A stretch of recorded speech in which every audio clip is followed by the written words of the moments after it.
gentlemen, Mushroom Matt here for his debut video. Just up here in the wilderness looking around for mushrooms.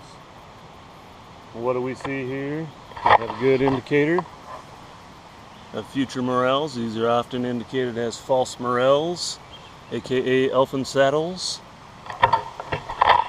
I'd tell you where I'm at, but I don't really want to. So we're up here today looking for King Bolete, Spring Kings, Boletus rex veris, and also morels if we can find them. Anywhere you can find those false morels like that in proliferation, it's probably a good indicator it's early. Alright, back in action here. Now we're about 5,000 feet. It's June 13th, 2017. And I'm in one of my spots that I would hope would be a honey hole, but looks like we're a little early this year potentially. Got more of these guys.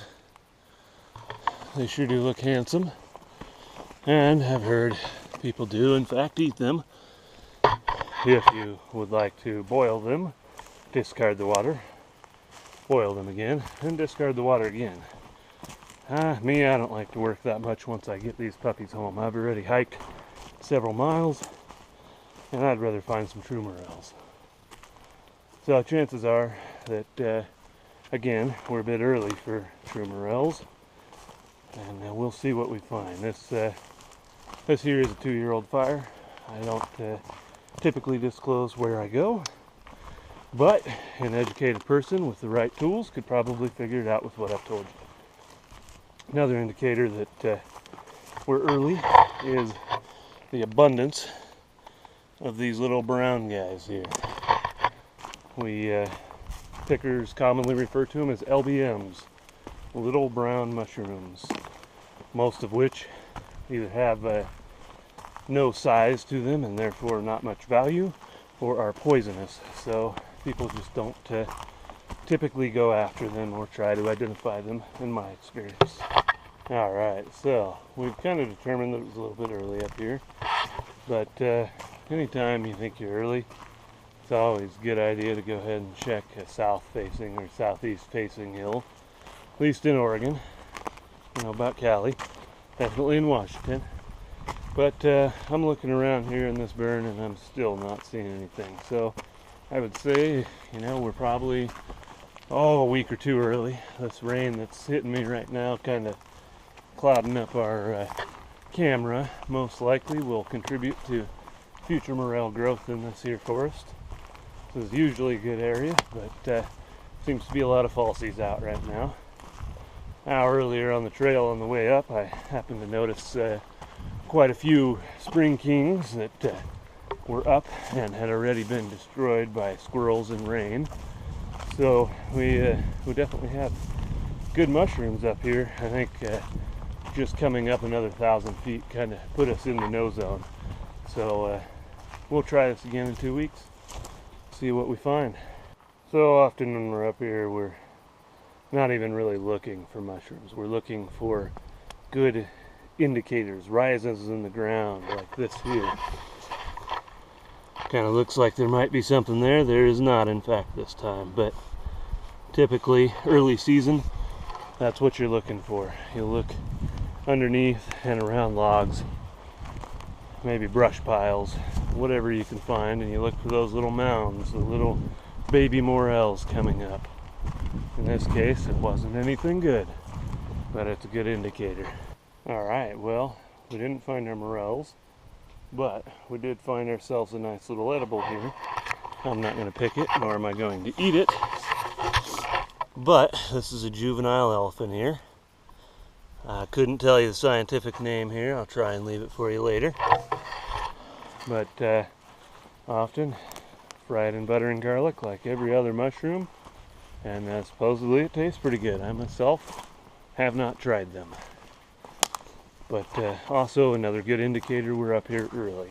They like to come up with cooler temperatures before the morels. So again, we'll see what we find later on. Alright, so once again we found another good indicator species. These are, I believe, yellow crown coral. You can see one coming out here. These are pretty young, but these are usually a good indicator of an area where king boletes will grow. Doesn't necessarily mean they'll grow right next to them, just means the conditions are right, and chances are that if you look hard enough when they're a little bigger, you'll find some. Now, I also noticed as we go by here some witch's butter. Now, you can look it up and see what exactly it's used for, but I believe some people do collect it and use it for something. I just think they're pretty neat looking. So, let's talk essentials. When you're up here, especially in the wilderness like I am, you need a couple tools. One that'll really help is this here GPS. It also has a radio, so if you have some buddies you're with, you can contact them pretty easily, and it's a Rhino, Garmin Rhino, and every time I hit my radio button, it updates my associates with where I'm at. Now, you're probably saying, well, Mushroom Matt, you're not supposed to pick mushrooms in the wilderness, and that is partially true. You're not allowed to commercially harvest or remove any forest products. However, it's a good place for an educational video because chances are the mushrooms are going to be there if they were there at all. Now, there's a lot of people that will come up here and take the mushrooms out anyway. And like me, I like to come up with a nice pan, some butter, and maybe a little bit of garlic and fry them up here, because you are allowed to harvest whatever you can eat while in the wilderness. So, back to our tools here. What else do you need? Well, handy dandy knife. This is one I really like. It's actually a Rapala fillet knife. See the serrated action on it? Cuts right through the mushrooms, nice and easy. Very sharp also. Another important tool is your stick. This here is for popping out mushrooms. And proper identification of a bolete, if you're a rookie especially, you should stick your little stick underneath of it, pop out the bottom, and ensure that there is no vulva. If there's a vulva, more than likely it's an amanita of some sort and could potentially be poisonous. Now, one other tool, paintbrush.